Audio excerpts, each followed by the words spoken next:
First, I'm Dr. Wendy Walsh. If you're new to my feed, I'm known as America's relationship expert. I'm not a therapist, I'm a psychology professor, but I've written 3 books on relationships because I'm just fascinated with the science of love. And so I do a little live stream for a few minutes every Wednesday and kind of ask me anything, and I will be happy to weigh in. Philly, hello. Bay Area, hi. Lake Charles, Louisiana, more Louisiana. Boston, hello. Let me put my banner up here.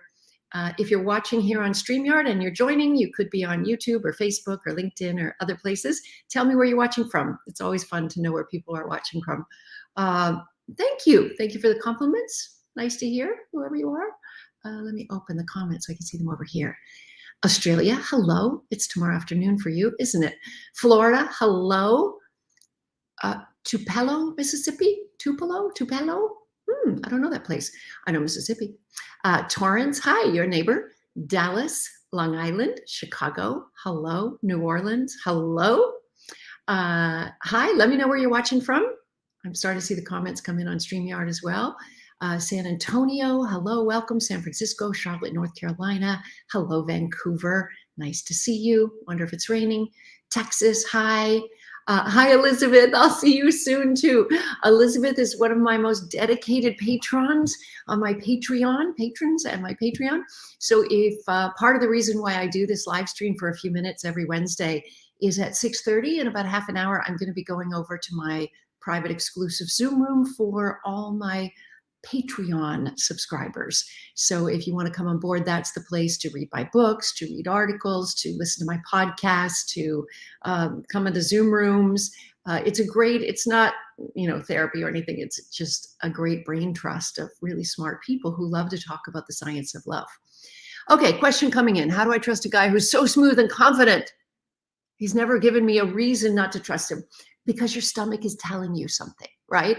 There's confidence that's just a security, a sense of being able to make mistakes and laugh at your mistakes, being able to have empathy for somebody else, not feeling a lot of shame. And then there's that confidence that's smooth. And something in you says it's an act, right? Psychologists would say that our stomach is our second brain.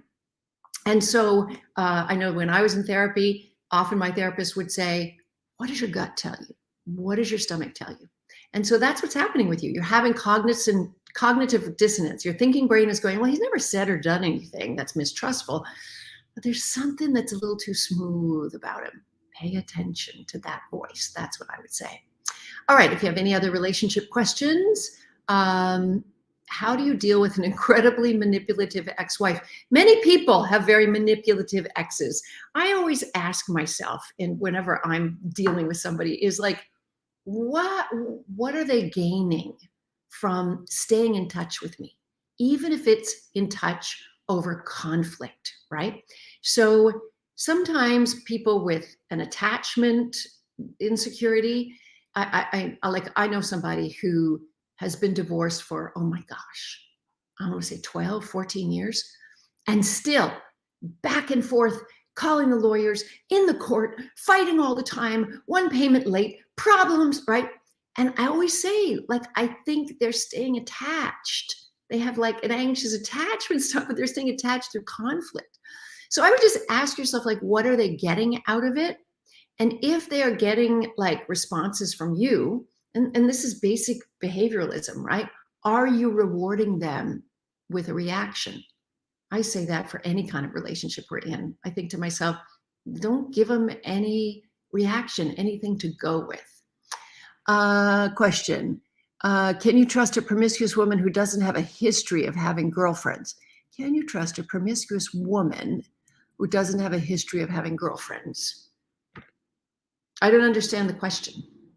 I mean, first of all, it's a giant categorizing insult to call somebody promiscuous. In other words, if that's the only way they are and all the time, and that, probably a less pejorative way is to say somebody who prefers multiple sexual partners, or somebody who enjoys an early debut in the sexual relationship.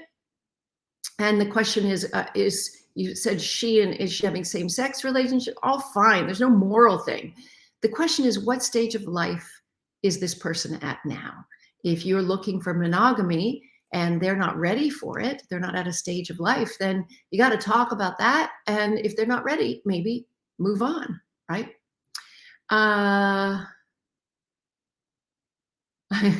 Daryl, that's a good comment. Daryl on Facebook says, me to my ex, crickets, right? If you give them nothing to fight back with, then you're always good.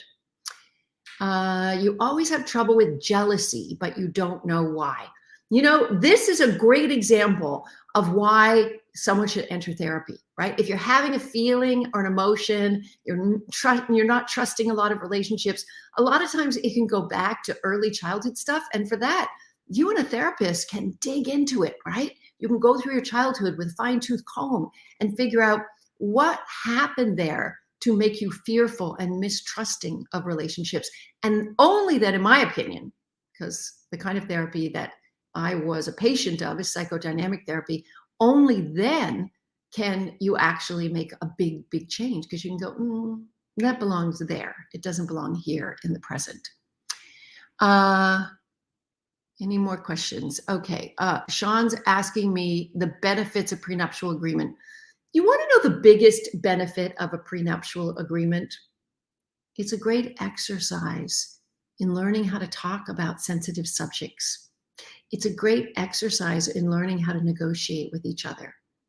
If the two of you can't even talk through the details of a prenuptial agreement, you probably shouldn't be getting married, right?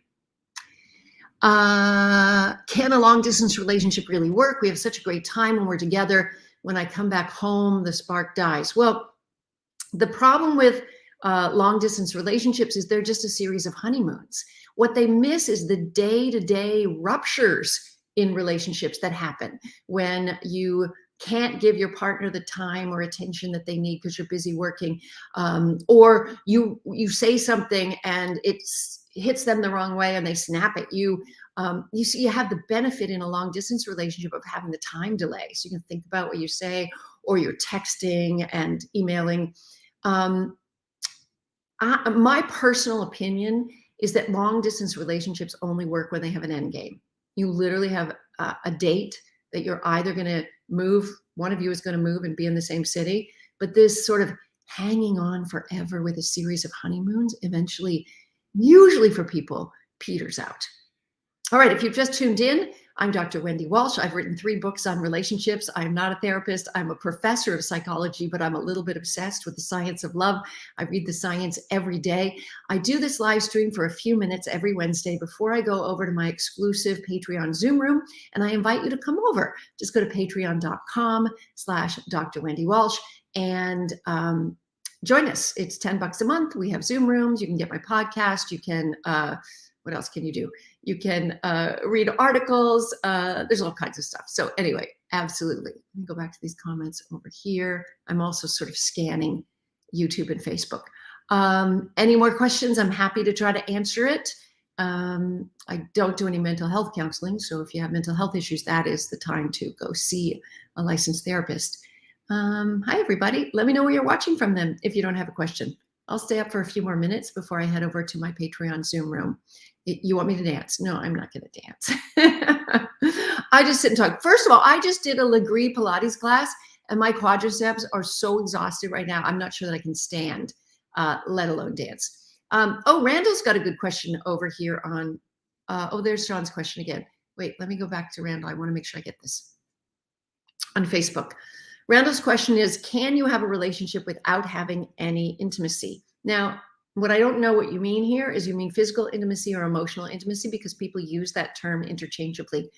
You know, one of the biggest researchers on the science of love is a guy named Robert Sternberg at Cornell University. And he came up with this theory called the triartic theory of love, and that love has 3 prongs. One is emotional intimacy. Another is physical intimacy, passion, he calls it.